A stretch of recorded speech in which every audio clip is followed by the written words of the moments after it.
دارالعلوم جنوبی حمید سے امامۃ البشریٰ ہیں، کہتے ہیں کہ روزے کے دوران اگر جسم سے خون نکل آئے تو اس سے کیا روزہ قائم رہے گا؟ میں بے شک اس کی مقدار کتنی معمولی ہی ہو۔ جی اس سے تو روزے پہ کوئی فرق نہیں پڑتا۔ اصل میں روزہ تو اس لیے ٹوٹتا ہے کہ اگر جسم کے اندر کوئی چیز جائے تو یہ تو باہر نکل رہا ہے۔ ہاں اگر خون اتنا زیادہ بہہ گیا ہے کہ وہ کمزوری واقع ہو گئی ہے تو پھر وہ مریض کے زمرے میں آ جائے گا۔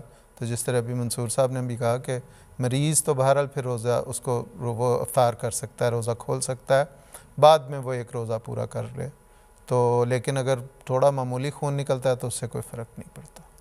ٹھیک ہے، جزاک اللہ۔ یہ سوال ہمیں عزیز احمد طاہر صاحب جن کا تعلق ایم ٹی ایس سے ہے، ایک ڈپارٹمنٹ، انہوں نے یہ بھجوایا، لندن میں ہوتے ہیں، کہ کیا خون دینے سے روزہ ٹوٹ جاتا ہے؟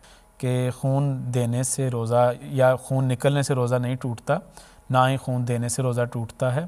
اور البتہ اگر کمزوری ہو جائے، بعض اوقات خون جب ڈونیٹ کیا جاتا ہے اس کے بعد کمزوری ہوتی ہے یا کوئی چیز کھانے کی فوری حاجت ہوتی ہے تو پھر روزہ کھولا جا سکتا ہے اس وجہ سے، لیکن محض خون دینے سے روزہ ٹوٹتا نہیں ہے۔ جزاک اللہ۔